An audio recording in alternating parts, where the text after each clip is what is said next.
Assalamualaikum warahmatullahi wabarakatuh. Hari ini kita alami, Indonesia ini adalah negara yang nggak masuk akal. The impossible state, kalau di buku-buku dibilang 17.000 pulau bisa jadi satu negara. Coba kalau Indonesia ini ada di Arab, mungkin sudah jadi 10 negara atau 15 negara. Satu agama, satu bahasa, satu suku. Jadi negara perintil-perintil, Bahrain, Oman, Qatar, ini kan negara kecil-kecil karena mereka gagal move on dari masa lalunya. Konflik-konflik tribalisme masa lalu tidak bisa menyelamatkan satu entitas mereka untuk tetap menjadi solid, padahal satu rumpun. Bahasanya sama, paling dialeknya beda. Kalau orang yang bagian selatan ngomong kahwa, di sebelah utara seperti di Mesir ngomongnya gahwa, hanya dialeknya saja, bahasanya sama. Nah kita 17.000 pulau, ratusan suku, ratusan bahasa, puluhan agama beserta firqah-firqah dan sekte-sektenya bisa menjadi satu entitas negara. Dan alhamdulillahnya mayoritas pemeluknya adalah agama Islam. Tapi ya ini innalillahnya itu adalah kemudian kita menjadi sasaran amuk dari pertarungan-pertarungan politik global. Kita berusaha dipecah belah, kita supaya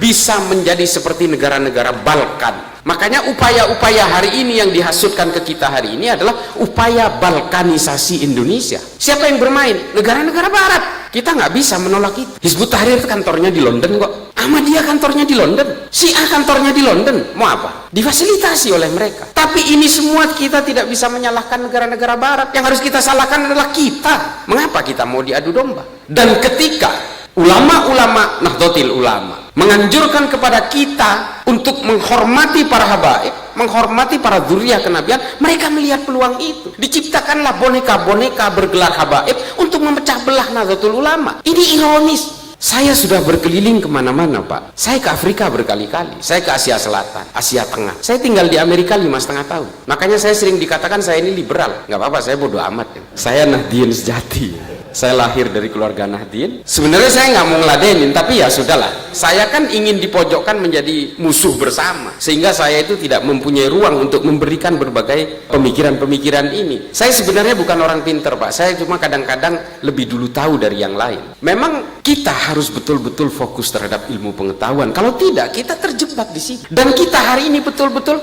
seperti yang dikatakan oleh seorang akademisi dari Tillman University, Phil Caruso namanya. Dia mengatakan tonggak paling penting di Indonesia itu adalah Nahdlatul Ulama. Kalau Nahdlatul Ulama ini tumbang, Pancasila itu jadi nggak ada apa-apanya. Ini saya kira tidak berlebihan. Karena memang ulama-ulama kita dulu dari NU itu memang merumuskan bahwa kita tidak boleh memaksakan ego sesuai keinginan kita. Makanya kemudian diputuskan secara bersama-sama bahwa ini adalah perekat, bridging, yang kemudian kita kenal dengan Pancasila. Apakah ini mereka ulama-ulama kita, Mbah Hasim dan sebagainya ini ngarang-ngarang? Enggak. Ada rujukannya Pak. Setelah saya pelajari hari ini, ternyata ini sudah ditulis di abad pertengahan oleh Ibnu Khaldun dalam Al-Muqaddimah. Pancasila ini disebut dengan konsep Al-Asobiyah, kesepakatan bersama. Dari Al-Asobiyah inilah kemudian John Smith, John Locke, Adam Smith, John Maynard, John Locke merumuskan pemikiran Ibnu Khaldun ini menjadi satu sistem politik seperti yang kita kenal hari ini dengan demokrasi modern. Dan pemikiran-pemikiran Ibnu Khaldun ini tentang bagaimana sebuah kapital, sebuah aliran modal didistribusikan kepada masyarakat, ini juga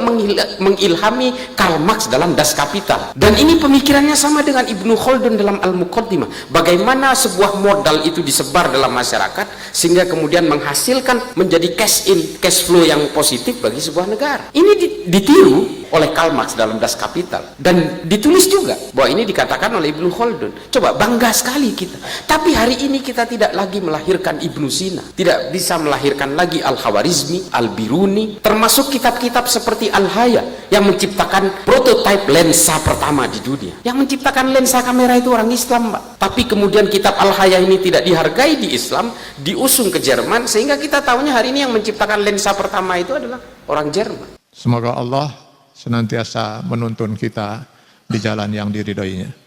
Aku qouli hadza, astaghfirullah li wa lakum. Wassalamualaikum warahmatullahi wabarakatuh.